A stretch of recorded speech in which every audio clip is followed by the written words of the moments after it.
Sir চলুন। হ্যাঁ চলো চলো মিচকা চলো।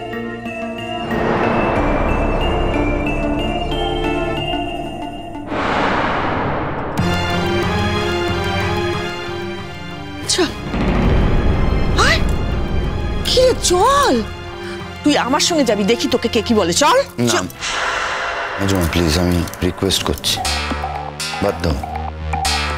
সবে দাদাভাই সুস্থ হয়ে উঠছে, এখন শুধু শুধু ঝামেলা বাড়ি কি লাভ বলো? দাদাভাইকে বলো যে আমি ওর জন্য ঈশ্বরের কাছে অনেক প্রার্থনা করেছি। আমি তো জানি বাবা, আমি তো সব জানি। তোরা দুই ভাই পিঠোপিঠি বড় হয়েছিস, ও তো দাঁড়া হয়, তুই কখনো ওর খারাপ চাইতে পারিস? ওই মেয়েটা তো যত নষ্টের গোড়া, দেখছিস না তোদের দুই ভাইয়ের মধ্যে কিরকম গন্ডগোল লাগিয়ে দিচ্ছে।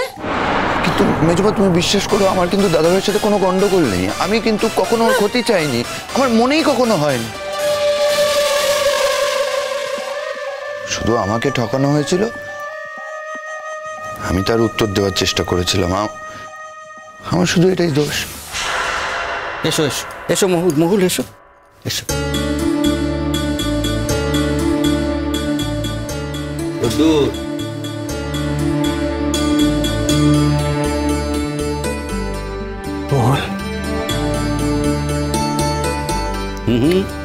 শুধু মহুল নয়, তোমার বাড়ির লোকজনও তো সারা রাত অপেক্ষা করেছেন। তোমার মা খুবই ভেঙে পড়েছিলেন স্বাভাবিকভাবেই, তাই তাদেরও একবার ডেকে নিচ্ছি, কেমন? আমি একটু মহলের সঙ্গে কথা বলতে চাইছিলাম স্যার। রোদ্দুর, আমি তো আছি, কোথাও যাব না। আসলে সবাই অনেকক্ষণ ধরে তোমার জন্য অপেক্ষা করছে, তোমাকে দেখতে চাইছে, তোমার মুখ থেকে একটু কথা শুনতে চাইছে। আমি তো চলে যাচ্ছি না, এখানেই আছি, একটু ওদেরকে আসতে দাও এখন। আসুন ম্যাডাম, আসুন, আপনিও আসুন। না, এ ব্যাপারে রোদ্দুরের পারমিশন নেওয়া হয়নি, আগে রোদ্দুরের পারমিশন নেওয়া হবে, তারপর। এখন শুধু আপনারা আসুন। বাবা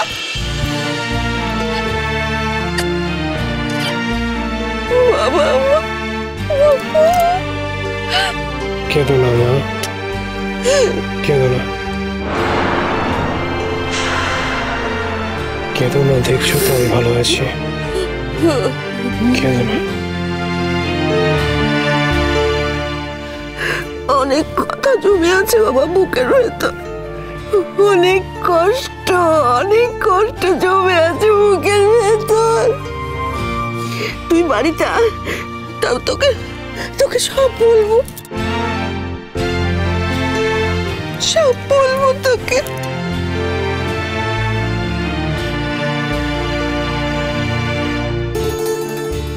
রোদ্দুর, কেমন আছিস বাবা?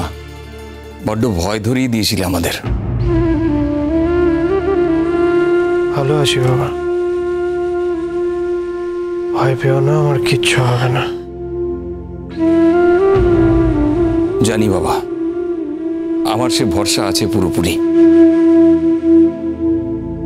রোদ্দুর, প্লিজ আর কখনো এইভাবে নিজের ক্ষতি করিস না, আর কখনো আমাদের সবার থেকে এরকম দূরে চলে যেতে চাস না বাবা, প্লিজ রোদ্দুর। আমাদেরকে কেউ বলে মনে হয় তোমার? আমরা তোমার কেউ নই? আমাদের কথাও একটু ভাবলে না রোদ্দুর? আমরা তো কষ্ট করেই বড় করেছি তোমায়, আমাদের কোনো দাবি নেই তোমার উপর। হ্যাঁ, কোনো দাবি নেই। আমি কি একবারও তাই বলেছি? সব কথা মুখ ফুটে বলতে হয় না বাবা, বোঝা যায়। আর তুমিও জানো আমি যা বলছি সেটা ঠিক। রোদ্দুর বাবা, আরো একজন দাঁড়িয়ে আছে কিন্তু তোর সাথে দেখা করার জন্য।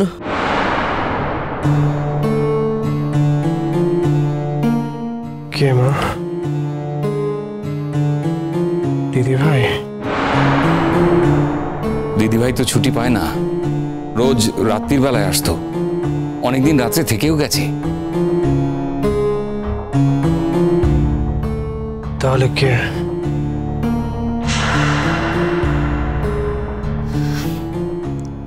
অনুরূপ।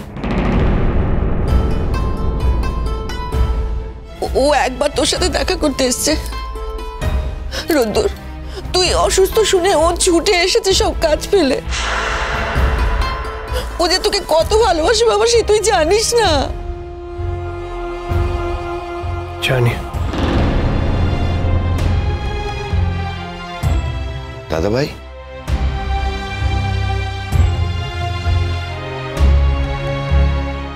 আমায় একবার ভেতরে আসতে দিবি? দেখ দাদা ভাই, সত্যি বলছি, এই যে তোর জীবনে এই ক্রাইসিসটা এলো, আমি কিন্তু রিয়েলাইজ করেছি যে তুই আমার কাছে কতটা ইম্পর্টেন্ট। এতক্ষণ কিন্তু আমি অনেক অপমান সহ্য করেছি দাদা ভাই, কিন্তু অপেক্ষা করছি শুধু একবার তোর সাথে দেখা করব বলে, তোর গলার আওয়াজটা শুনবো বলে। আমি কি ভুল করেছি? আয় ভেতরে আয়। না,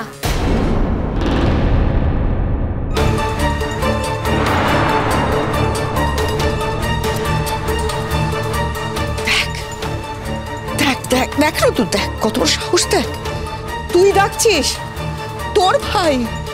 তোরা দুজন একসাথে পিঠোপিঠি বড় হয়েছিস। ও যদি কোনো অন্যায় করেও থাকে, তুই সেটা মাফ করে দিতে চাইছিস, ও দেবে না, ও ব্যাগরা দিচ্ছে। বুঝতে পারছিস তুই? ও কিরকম মেয়ে ভাব, ও তোদের দুই ভাইয়ের মধ্যে সম্পর্ক নষ্ট করে দিতে চাইছে। ও তোর সাথে আমাদের সম্পর্ক রাখতে দেবে না রোদ্দুর, ও কিছুতেই রাখতে দেবে না সম্পর্ক। রোদ্দুর, উনি তোমার মা, আমারও মা। আমি মা বলে ডাকি তো, তাই আমি ওনাকে অসম্মান করতে পারবো না। কিন্তু ওনার কথার উত্তর আমি দিতে পারবো না। তাই আমি বলছি, আমি চাই না তোমার এই অবস্থায় অনুরূপ এখন তোমার কাছে ভেতরে আসুক। এবার তোমার উপর ডিপেন্ড করছে, তুমি যদি চাও তাহলে তুমি ওকে ডাকতে পারো। দাদা ভাই, আমি শুধু একবার তোর হাতটা ধরতে চাই, তোকে ছুঁয়ে আমি সত্যি বলছি, আমি নিজেকে শুদ্ধ করতে চাই।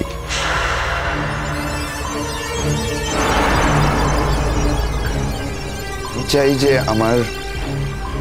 আমার ভেতরে যতটুকু অন্ধকার আছে, তোর সংস্পর্শে এসে যাতে সেটা আলোয় পরিণত হয়। আমাকে একবার ভেতরে আসতে দে দাদা ভাই।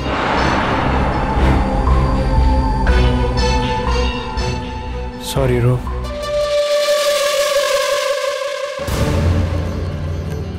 মহুলের অনেক চাওয়াকে অসম্মান করেছে তো, ওর আর কোনো চাওয়াকে আমি অসম্মান করতে পারবো না। আর ওর চাওয়াকে অসম্মান করে আমার লাভ হয়নি, ক্ষতি হয়েছে বড়।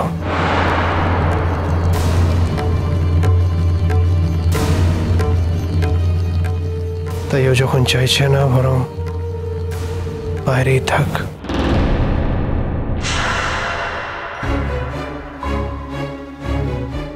এই তো দূর থেকেই তো দেখা হলো আমাদের, সেটাই ভালো। তার মানে জ্ঞান হওয়ার পর থেকে তোর সাথে আমার যে সম্পর্ক সব মিথ্যে হয়ে গেল বলছিস? তুই পারলি এভাবে অস্বীকার করতে?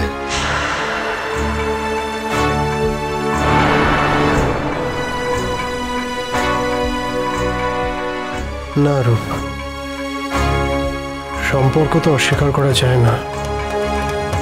তুই আমার ভাই, সেটা আমি চাইলেও অস্বীকার করতে পারবো না।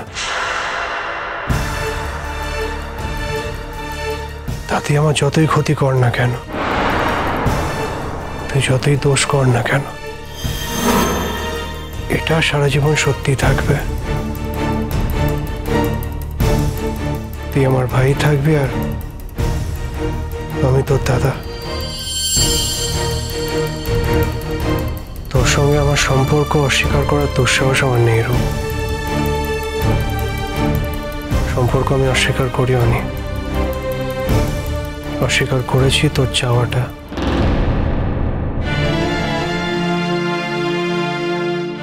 আর তার চেয়ে বড় কথা, স্বীকার করে নিয়েছি মহলের চাওয়াটাকে।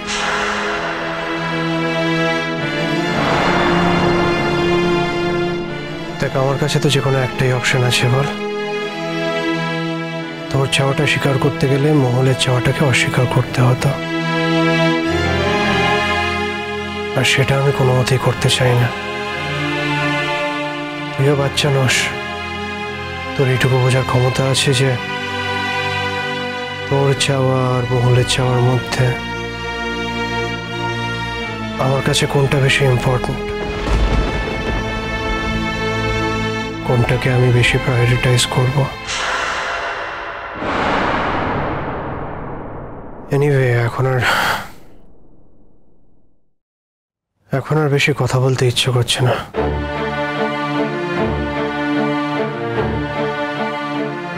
খুব একটা বেশি কথা বলার মতন অবস্থা আমার নেই। এখন আমি যথেষ্ট উইক।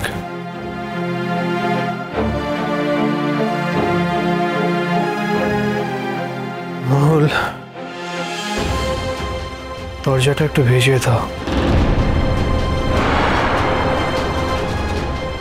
চোখে আলো পড়ছে।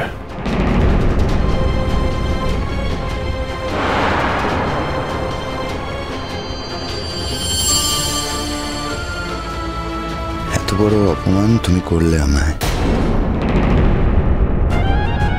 দাদাভাইকে দিয়েও এত বড় অপমানটা সবার সামনে করালে। যে অপমানের আগুনটা আজ আমার জ্বলছে, খুব শিগগিরই আমি তোমাকে সেই আগুনেই পুড়িয়ে ঝলসে শেষ করে দেব মহল। দেখি আমার বুদ্ধির সাথে তুমি পারো কিনা।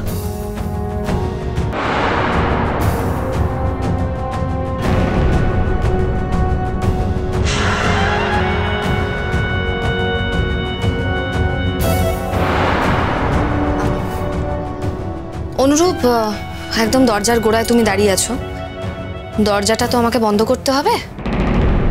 আর তোমার মুখের ওপর দরজা বন্ধ করতে আমারও খুব খারাপ লাগবে। তাই তুমি একটু সরে যাও, আমি দরজাটা বন্ধ করে দিই, তুমি এখন এসো।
আচ্ছা, এইভাবে যদি কারোর চোখ দিয়ে জল পড়েই যায়,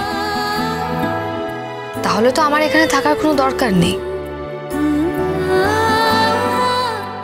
এবার একটা কাজ করি, আমি বাইরে গিয়ে বসি। আমার তো একারই চোখে জল আছে, তাই না?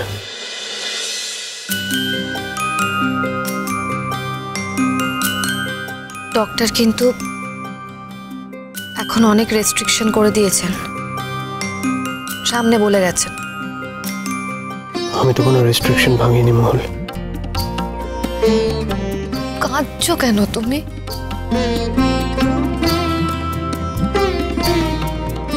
কাঁদনি কেন? কেন খাওনি বলো তো? আমাকে শাস্তি দেবে বলো তো? না মহল, নিজেকে শাস্তি দেব বলে। অন্যায় তো আমি করেছি, তোমার সঙ্গে খুব অন্যায় করেছি আমি। কেন তুমি আমাকে বিশ্বাস করলে না রোদ্দুর? তুমি তো বলেছিলে তো আমাকে তুমি আমাকে কোনোদিনও অবিশ্বাস করবে না। আমি তোমাকে অবিশ্বাস করতে চাইনি মহল, আমি তো তোমাকে বিশ্বাস করতেই চেয়েছিলাম। আর ঠিক সেই জন্যই অন্য কারোর কোনো কথা শোনার আগে তোমাকে জিজ্ঞেস করেছিলাম যে তুমি সে রাতে ওখানে গেছিলে কিনা। তুমি উত্তরে শুধু বলেছিলে হ্যাঁ। তারপরেও যে আমার অনেক কিছু বলার ছিল রোদ্দুর, তুমি তো বলতে দিলে না। কি করবো বলো মহল, তোমার মুখে ওই একটা শব্দ, ওই একটা হ্যাঁ শুনে আমার গোটা জগৎ নড়ে গেছিল। তোমাকে হয়তো আমি বলে বোঝাতে পারবো না। আমার তো সবসময় এটাই মনে পড়ে মহল, যে তুমি আমাকে ভালোবাসতে চাওনি, আমাকে বিয়ে করতে চাওনি, কোনোদিনও ভালোবাসোনি। আমি জোর করে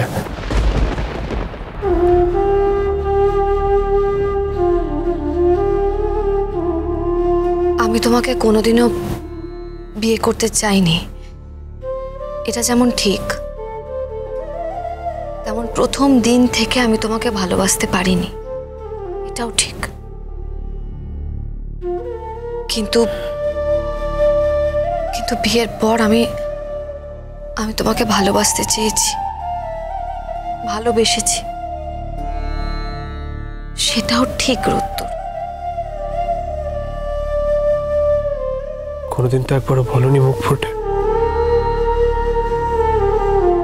যে ভালোবাসার কথা মুখ ফুটে বলতে হয়, সেই ভালোবাসা আমার কাছে খুব মূল্যহীন। তবু মহল, কখনো তো উল্টো দিকের মানুষটারও শুনতে ইচ্ছে করতে পারে। সবাই কি সবকিছু পারে রোদ্দুর? আমিও কোনোদিন আমার ভালোবাসার কথা মুখ ফুটে বলতে পারিনি, কিন্তু কি বলতো, তোমার উপর আমার এমন জোর ছিল, আমার মনে হতো যে আমার মনের কথা তুমি ঠিক বুঝতে পারবে। বুঝতে পারিনি মহল, আর সেটা আমারই অক্ষমতা। একটা সময় মনে হয়েছে যে আমি তো তোমার যোগ্যই নই। আচ্ছা, আমাকে একটা কথা বলো তো, আমি কি এখন এখানে এই কথাগুলো শুনবো বলেই বসে আছি? সরি, আর বলবো না। ডক্টর বলেছেন যদি তোমার সবকিছু ঠিকঠাক থাকে তাহলে আজকেই ছুটি দিয়ে দেবে। তুমি আসবে তো আমাকে নিতে? হ্যাঁ, আমি তো অবশ্যই আসবো। আমি তোমাকে বাড়ি পৌঁছে দেব। মানে?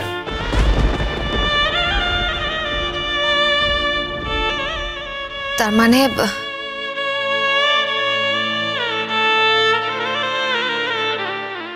আসলে আমি আমার মাম্মামকে ছুঁয়ে প্রতিজ্ঞা করেছিলাম।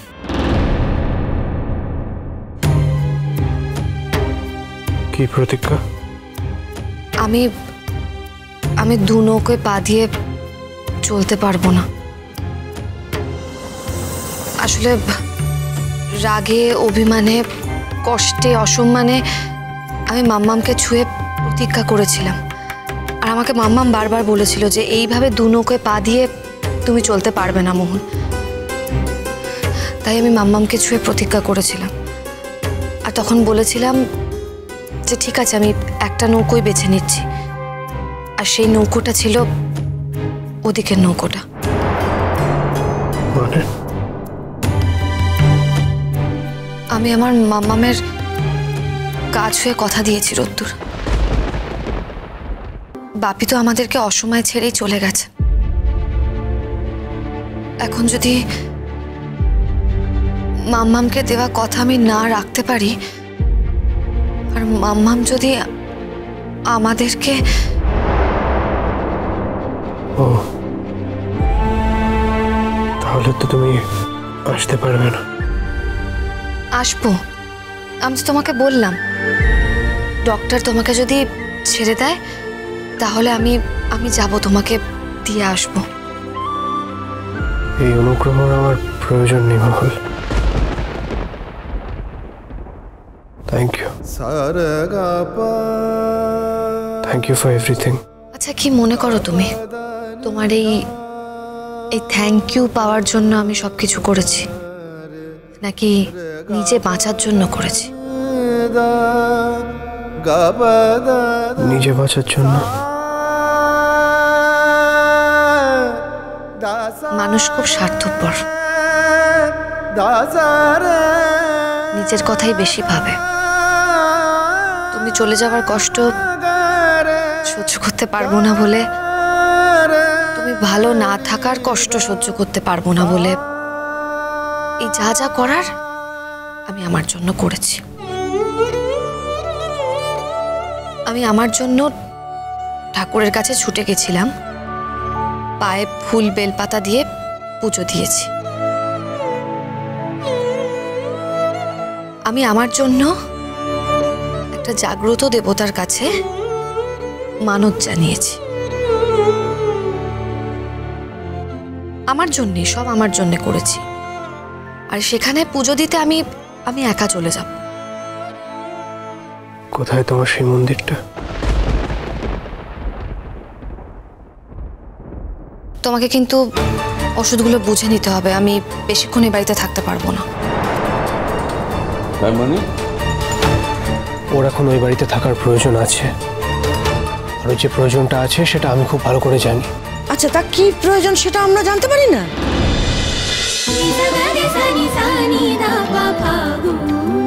cholo cholo cholo cholo cholo palta